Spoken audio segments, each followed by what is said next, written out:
I never thought I'd be that woman writing one of those crazy posts on Reddit, but here I am. My name is Jessica Miller, 32F, and I've been married to Brian Miller, 34M, for almost 8 years. We live in Austin, Texas, have a cute golden retriever named Buddy, and until 2 weeks ago, I thought we were the boring, stable couple people secretly hated because we seemed too happy. Spoiler, we were not. It started when Brian began working late. He's a project manager for a tech company, and I trusted him completely, like dumb Hallmark movie completely. But then little things didn't add up. The cologne he never used before, the suddenly trimmed beard, which he swore he hated doing, and that one time he came home with his shirt buttoned wrong, like he had changed in a hurry. I told myself I was paranoid. Then last Thursday, while he was in the shower, I heard his phone buzz. He never locks it. Except this time, it had a new password. That's when I knew. Cue me turning into some budget FBI agent with a messy bun, wine in one hand, and his iPad in the other because I remembered he was too dumb to unlink his messages. And there it was, a thread with someone named Samantha. I clicked, expecting some harmless coworker banter. Nope. This was full-on sexting, hotel bookings, and oh my god, pictures. My husband was cheating on me with some Pilates instructor he met at his gym. I wish I could say I calmly confronted him like a mature adult. But no. I stormed into the bathroom, waved the iPad like a sword, and screamed, "Who the hell is Samantha and why is she sending you peach emojis?" He froze, shampoo dripping down his face, and just said, "Jess, I can explain." Spoiler, he could not. He wrapped a towel around his waist and kept saying, "It's not what it looks like," which is hilarious because it was exactly what it looked like. I mean, the guy had hotel receipts. Who takes their Pilates instructor to the Holiday Inn Express for a meeting?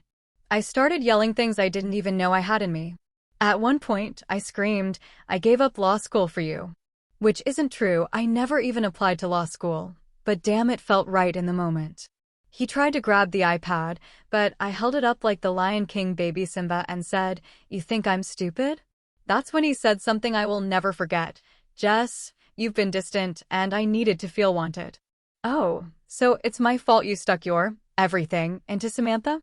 I laughed like a maniac, the kind of laugh that makes neighbors peek out their windows. Buddy, our dog, started barking like crazy because apparently even he knew Brian was trash. I packed a bag and went to my best friend Megan's house. Megan is the kind of friend who doesn't ask questions, she just pours wine and hands you a blanket. I ugly cried on her couch until my face swelled up like a pufferfish. 2 days later, Samantha had the audacity to message me on Instagram. She said, "Hey girl, I didn't know he was married." I'm so sorry. But you guys seemed unhappy, maybe it's for the best. Bold move. I replied, "You didn't know? Then why is he saved as Samantha in his phone?" She left me on read. I decided to get petty. Really petty. I logged into our joint Amazon account and canceled every single thing he had ordered, including some protein powder and a fancy beard trimmer. Guess who doesn't get to look hot for Samantha now? Then I changed the Netflix password because if he's gonna cheat, he doesn't get to keep watching our shows. On Monday, I went back home just to get more clothes, and Brian was there with flowers. Like some Hallmark movie villain, he said, "We can work this out." It was just a mistake. A mistake? Accidentally sending a text to the wrong person is a mistake. Accidentally kissing someone is a mistake. Booking hotel rooms and sending peach emojis for 3 months is a full-time hobby. I told him I wanted a divorce. That's when he started crying, saying his life would be ruined, and begging me not to destroy him. Oh, sweetie, I wasn't destroying him. I was simply stepping aside so he and Samantha could ride off into their morally bankrupt sunset together. But here's the kicker. 2 days later, I get a call from Samantha's boyfriend. Yep, she had one. His name is Tyler, and he's a firefighter. He said he found out because Samantha accidentally left her phone unlocked, and he saw the same peach emoji texts. He actually thanked me for exposing this mess, and we trauma bonded for like 2 hours over the phone. Tyler and I kept talking, and somehow it turned into this weird support group where we compared notes on the two cheaters. Apparently, Samantha had been telling him she was working late too, classic move. He asked me if I wanted to meet for coffee to strategize. I laughed and said sure because why not? My marriage was already dead, might as well get caffeine out of it. When I met Tyler in person, he was hot. Like firefighter calendar hot. The kind of guy you'd trust to save your cat and fix your car. We sat there in a Starbucks, both bitter and sarcastic as hell, plotting like two rejected villains in a soap opera. Tyler suggested we expose Brian and Samantha publicly. So we did. We created a fake Instagram account, posted screenshots of their texts with their faces blurred because we're classy, and tagged it #PilatesAffair. It blew up faster than I expected. Apparently, Samantha had a lot of clients from the gym, and her perfect girl image went poof in about 12 hours. Brian freaked out and called me, screaming, "You ruined my reputation." I said, "Oh, sweetie, you did that all by yourself." Megan thinks I'm spiraling, but honestly, it felt like the first time I had control in weeks. I even started sleeping again, kind of. Except then my mother-in-law, Karen, yes, her actual name is Karen, showed up at my house uninvited. She barged in, clutching a pie, and said, "Jessica, marriage takes work. Forgiveness is divine." I told her forgiveness is divine, but her son is trash. She gasped like I slapped her and left the pie on the counter. Buddy ate the entire thing. Zero regrets. 1 week after the Instagram drama, I got an email from Brian's work HR department. Turns out someone, definitely not me, cough, anonymously tipped them off that he was using company time to schedule his Pilates appointments. They launched an internal review. Brian texted me at 3 a.m., "You're ruining my life." I responded with one word, "Good." Here's where it gets even crazier. Samantha showed up at my house. At my house? She stood on my porch in yoga pants and said she wanted to talk woman to woman. I laughed so hard I nearly choked. But then she dropped a bomb. She's pregnant. I swear the world went silent for 5 seconds, like a movie scene. I asked, "Is it Brian's?" And she said, "Probably. Probably." I just closed the door. Nope. Not today, Satan. I told Tyler about it, and he said, "Well, guess she's your problem now." Except it's not, because I am done. The next day, I filed official divorce papers.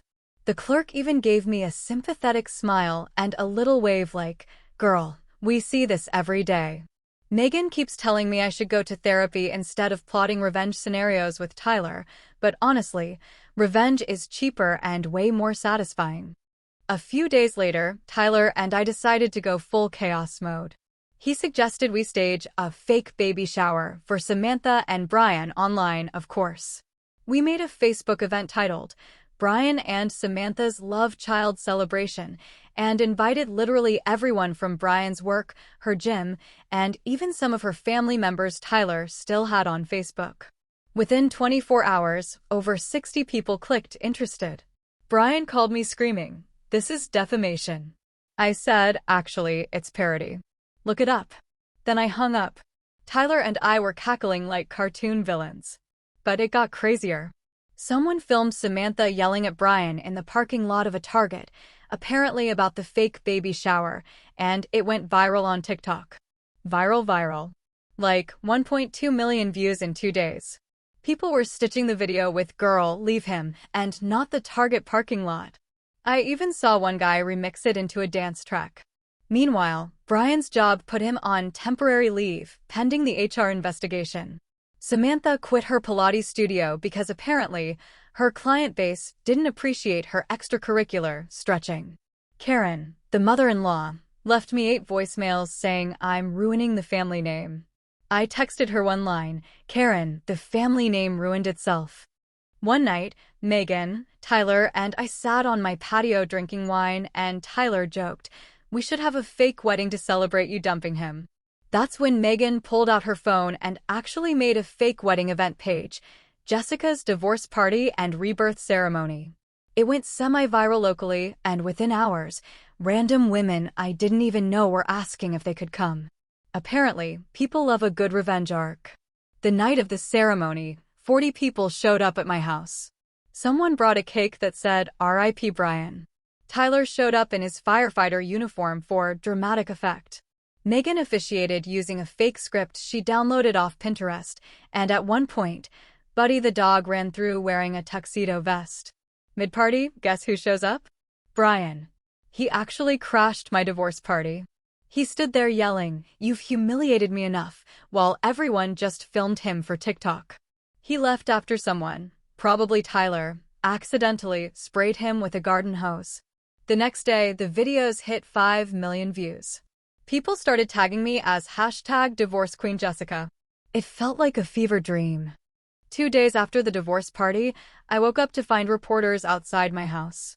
Apparently, the TikTok videos had blown up so much that some local news outlet wanted to do a segment on creative ways people heal after betrayal. I thought it was a joke until they shoved a microphone in my face.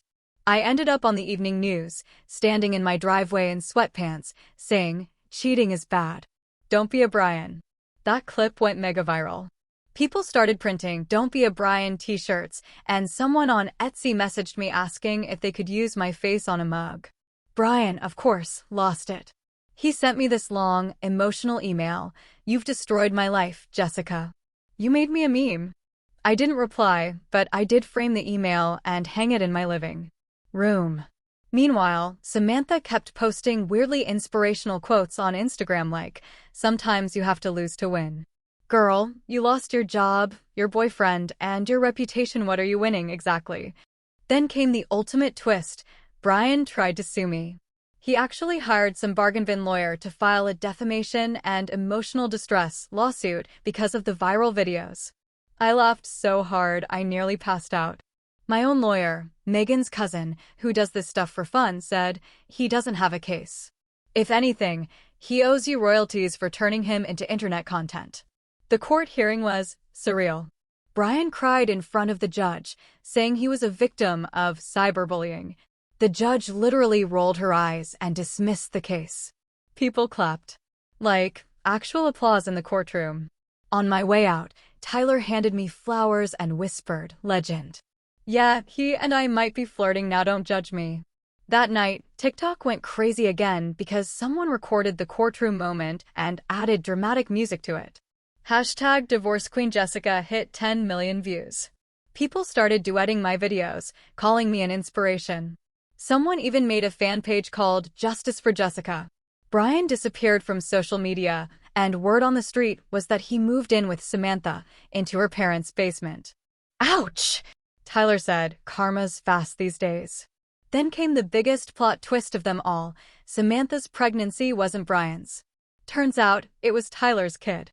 Yeah, apparently, she cheated on both of them at the same time. Tyler looked stunned for a solid 10 minutes, then said, "You know what? I'm done too. We sat there in silence, sipping wine, and then just burst out laughing. By the next week, my life was unrecognizable. I had thousands of TikTok followers asking for relationship advice, people shipping me and Tyler, and someone even asked if I'd do a TED Talk. No, but thanks. Megan keeps saying I need to monetize the chaos. So I started a podcast called Don't Be a Brian and recorded one episode about the whole mess. It hit Apple Podcasts trending list in 2 days. Brian texted me, "Why are you making money off my pain?" And I replied, "Because you gave it to me for free." Buddy, my dog, now has his own Instagram. Thanks, Megan, and he has more followers than Brian ever did. We post pictures of him with captions like, "Still better than my ex." Yesterday, I got invited to do a morning TV interview about turning heartbreak into empowerment. As I sat there under the bright lights, I realized something wild. I'm actually happy. The chaos, the drama, the memes, all of it somehow healed me faster than any quiet therapy session ever could. And Brian? He's still blocked. Samantha? Who knows, probably posting inspirational quotes from her basement crib. Tyler? He's coming over tonight. Don't worry, we're taking it slow. I'm not that much of a cliché yet. So yeah, internet strangers, that's how my husband's affair accidentally turned me into a TikTok meme, a podcast host, and possibly a firefighter's girlfriend. If you take anything from this, it's this. Cheaters are temporary, but memes are forever.